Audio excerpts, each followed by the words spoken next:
Tingginya kasus korupsi di Indonesia seolah-olah menunjukkan bahwa para wakil rakyat hanya mempedulikan hawa nafsu pribadi. Sementara itu kehidupan masyarakat Indonesia masih sangat banyak yang memprihatinkan. Melihat kondisi ini ternyata ada beberapa orang asing yang dengan tulus peduli terhadap Indonesia. Mereka tidak dibayar, hanya bermodalkan hati bagi bangsa ini. Pemirsa, inilah 7 orang yang patut kita teladani dalam 7 pengabdian orang asing pada Indonesia versi On The Spot.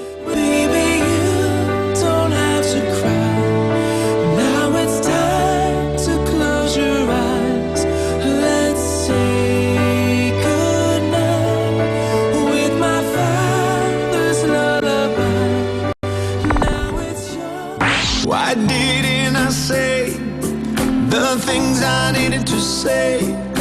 How could I... Atas dasar kesadaran tinggi akan kebersihan lingkungan bagi kelangsungan hidup manusia, seorang pria asal Selandia Baru, Gavin Birch, memilih tinggal di Indonesia sebagai tukang bersih-bersih. Pengalamannya ini berawal ketika ia berkunjung ke salah satu lokasi wisata terkenal Pulau Lombok. Namun saat berkunjung ke lokasi wisata yang terkenal ini, ia kecewa karena banyaknya sampah yang berserakan di hampir seluruh lokasi pantai. Gavin Birch kemudian mulai memunguti sampah dengan menggunakan kantong semen. Ketertarikan Gavin Birch terhadap kebersihan Pulau Lombok rupanya semakin menjadi. Ia bahkan rela menjual rumahnya di Australia untuk membangun sebuah kaktus tempat masyarakat dapat menyalurkan hajat mereka. Perjuangannya pun tidak sia-sia. Masyarakat sedikit demi sedikit mulai menjalin kerjasama dan membentuk sebuah lembaga bernama Yayasan Sosial Cinta Lingkungan Lombok dan Sumbawa. Sungguh sebuah pengorbanan yang sangat besar, mengingat Indonesia bukanlah tanah airnya. Gavin Birch kini telah tiada dan ia menutup mata selamanya di negara yang ia cintai, Indonesia.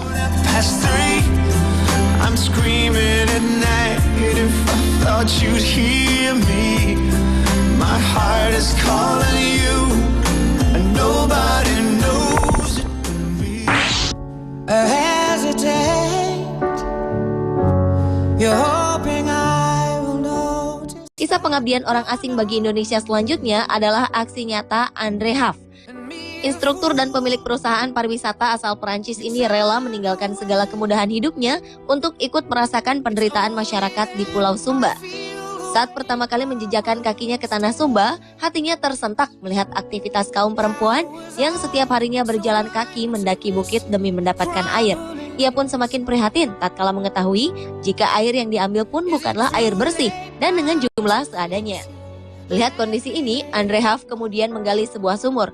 Ia lalu mencari desa lain yang juga mempunyai permasalahan air bersih dan kemudian membuatkan sumur. Hingga akhirnya tanpa terasa sudah sekitar 25 sumur berhasil ia gali. Walaupun tidak memiliki keinginan untuk berpindah kewarganegaraan, Andre Haff tetap memiliki impian untuk menjadikan Sumba sebagai daerah yang terus berkembang menjadi lebih baik.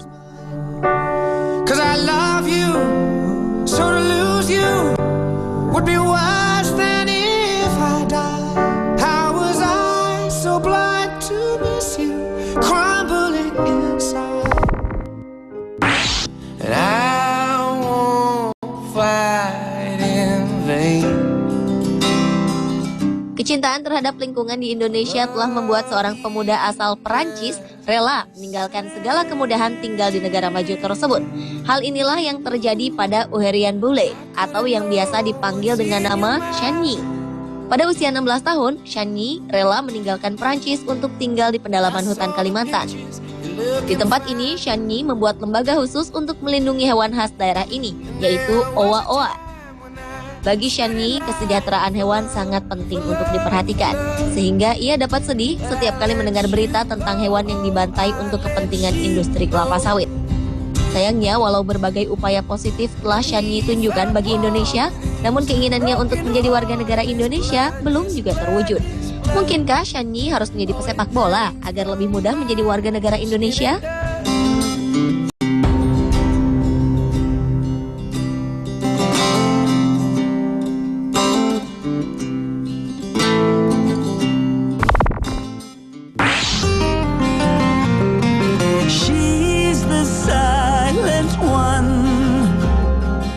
Kecintaan terhadap lingkungan di Indonesia, khususnya di Pulau Samosir, Sumatera Utara, membuat Annette Hosman rela bersusah payah memunguti sampah di Danau Toba yang terkenal.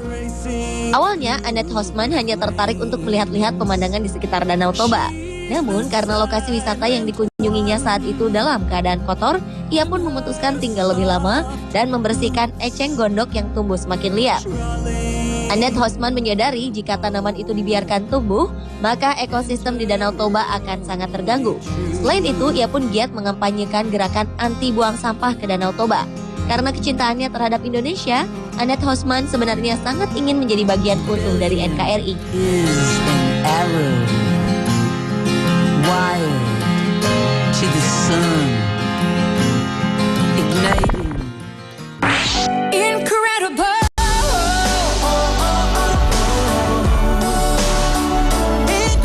Robin Lim adalah seorang wanita kelahiran Arizona, Amerika Serikat yang memutuskan untuk tinggal di kehidupan masyarakat Bali. Bagi Indonesia, kehadiran wanita yang pernah mendapat penghargaan Hero of the Year 2011 dari sebuah stasiun televisi internasional ini dinilai sangat berjasa bagi banyak perempuan miskin dalam menjalani masa kehamilan hingga proses melahirkan. Tahun 2003, Robin Lim mendirikan Yayasan Bumi Sehat yang bertujuan untuk memberikan pelayanan perawatan pada masa kehamilan serta bantuan melahirkan secara gratis dan sehat. Sang bidan ingin mengurangi angka kematian anak dan ibu pada proses kelahiran yang menurutnya masih tinggi di kawasan Asia. Motivasi ini rupanya didapat dari pengalaman pribadi, di mana ia ditinggalkan oleh beberapa kerabatnya setelah menjalani proses persalinan.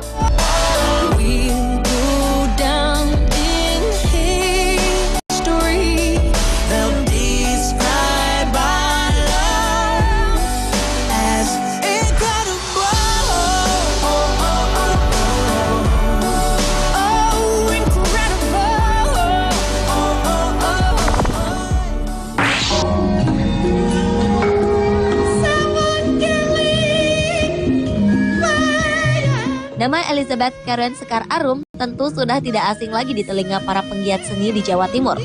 Pendiri Padepokan Seni Mangun Dharma Malang ini bertekad untuk menghidupkan kembali seni tradisional yang mulai terpinggirkan. Elizabeth Karen kini menjelma menjadi salah satu sinden dengan kemampuannya yang luar biasa.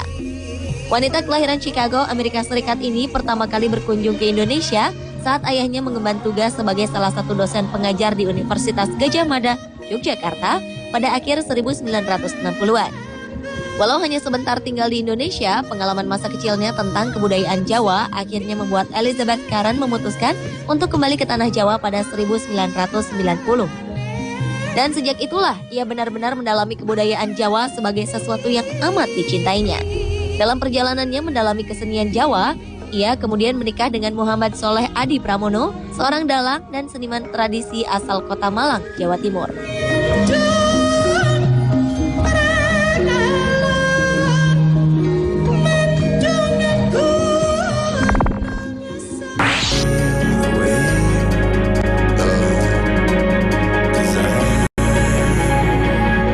Bagi sebagian masyarakat Sumbawa, nama Carlos Ferrandis rupanya cukup dikenal. Bersama beberapa orang rekannya, pria asal Spanyol ini menjadi relawan demi memajukan pendidikan dan kesejahteraan masyarakat Indonesia, khususnya bagi mereka yang berada di Pulau Sumbawa. Ia pun kemudian mendirikan sebuah yayasan bernama Harapan Sumbawa Proyek. Dengan yayasan ini, ia memberikan banyak pelajaran bagi murid-murid sekolah tanpa dipungut bayaran sepeser pun. Selain itu, yayasan ini pun menyediakan bantuan gratis bagi mereka yang sakit untuk mendapatkan perawatan hingga sembuh. Demi melancarkan seluruh kegiatannya ini, tak jarang Carlos dan kawan-kawan harus rela mengeluarkan sendiri biaya dari kantong pribadinya. Baginya, kebahagiaan dan senyum masyarakat lebih penting daripada apapun yang pernah ia dapatkan.